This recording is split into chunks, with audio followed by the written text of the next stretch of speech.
Cade McFarland, John Hoover. We're going to be breaking down OU football, just assuming that there is a season sometime, somehow, some way. Yeah. John, we know where you've worked in the past. We see the Sports Illustrated behind us, but tell us where people can find your work now. Yeah, Sports Illustrated has a college network, and I'm one of the affiliates. I'm the publisher at one of the affiliates, Sports Illustrated Sooners, SI Sooners, allsooners.com. So it's a website. We cover the Sooners basically every day, pandemic or no pandemic. All right. We always start with quarterback, right? Definitely. Is it safe to assume it's Spencer Rattler, or do you want to take this conversation a different way? Can I assume it's Spencer Rattler and then ask you my question, or do you have something you want to say on Tanner Mordecai's behalf before we get – Before I commit to it being Spencer Rattler, and I think it will be Spencer Rattler, I think he's going to have to win the job. I really do. Mordecai's been there a year longer. He's been in the system a year longer. He knows the playbook a year better. And here's the thing with Mordecai, though, is he's a little bit like Baker. When you talk to him, he's like, I'm not backing down. Whoever's in front of me, I'm going to try and pass them. So he's got that little bit of a chip on his shoulder. And I think we're seeing that. Probably we're going to see that in August when practice starts. Okay. Now, let's assume it is Spencer Rattler. What does he everybody knows, 5-star quarterback, just incredibly live arm. But how do you see him fitting in as a first-year guy? And how do you think Lincoln Riley uses him? What do you think the offense looks like if it's Spencer Rattler at quarterback? Well, he's a little bit unique. He came in as a 5-star guy, set all those records in Arizona. The guy's arm velocity is just off the charts. He's got a stronger arm than Baker, stronger arm than Jalen Hurts for sure, and probably has a stronger arm. I'm talking exit, release, velocity, all that stuff, than Kyler Murray. So think about that. That doesn't necessarily win you the job. He's less of a runner than the last two guys, probably more along the lines of Baker when he runs the football. The question becomes, and I referred to this earlier, how well does he know the playbook? How well does he know the defense, the defenses that he's facing? Can he adjust? Can he diagnose things before they happen, before the snap? And really, if you think about it, Caden, can he kind of handle the pressure? And I don't mean the blitzes. I mean the pressure of being the OU quarterback. He's a guy who was, remember now, kicked off the team his senior year in high school. Comes in a little bit immature perhaps. So if he can handle that pressure, if he can adapt to the spotlight of being the OU quarterback, I think he'll be fine.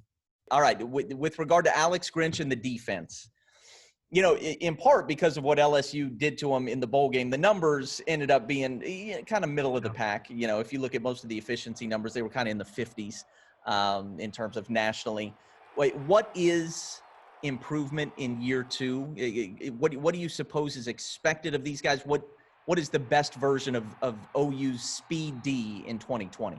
Yeah, Caden, they're going to have to play a lot better. Now they did play better. When you talk about middle of the pack, that was a huge jump from 2018. 2019 was an enormous jump under Alex Grinch. But I think what 63-28 in the Peach Bowl revealed was the lack of depth that I think we all kind of knew was there. Alex Grinch told us numerous times last year, you know, you go down on Monday or Tuesday or whatever it is to interview him.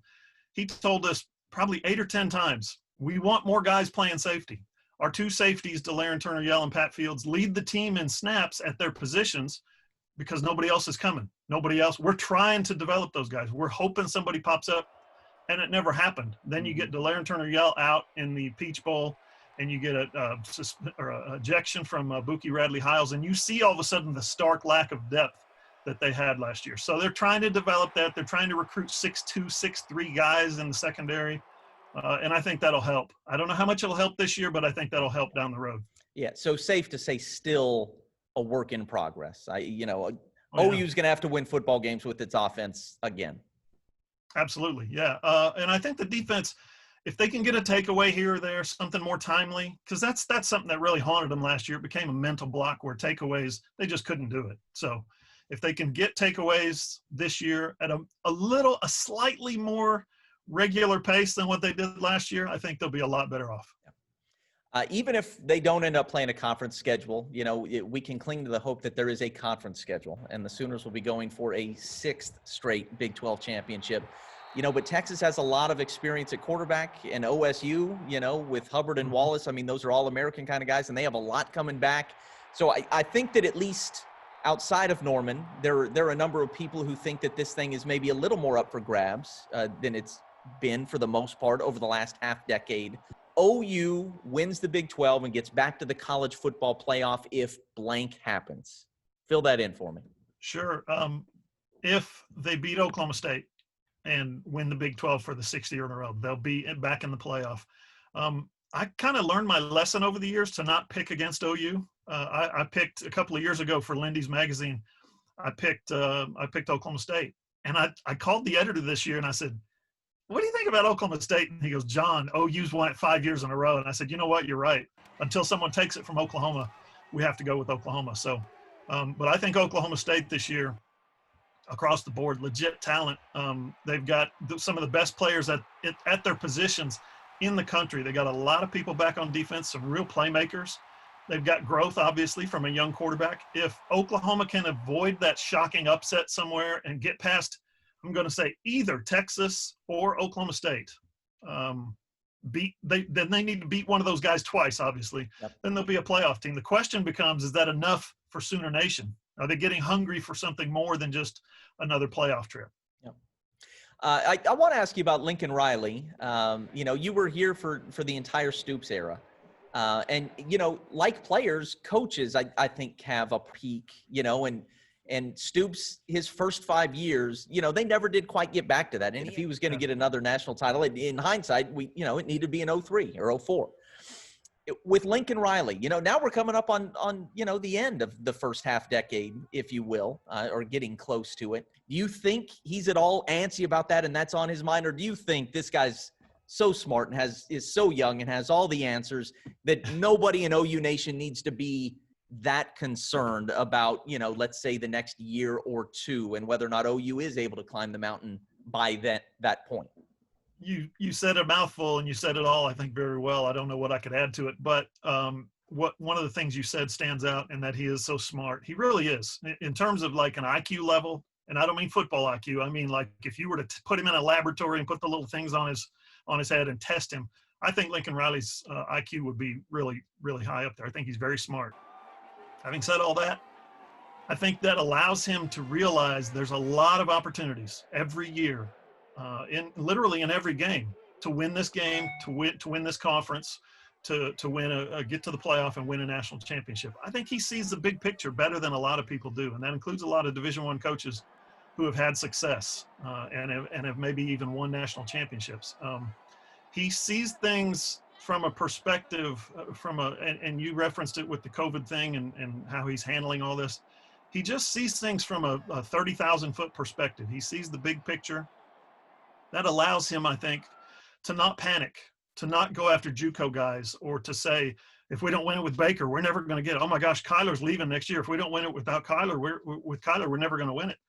He sees the possibility of recruiting Jalen Hurts, and he sees the possibility of what Spencer Rattler brings to the position. He sees down the road recruiting, as I mentioned earlier, those 6'1", 6'2", 6'3" defensive backs that you see throughout the SEC. He knows there's two things he needs.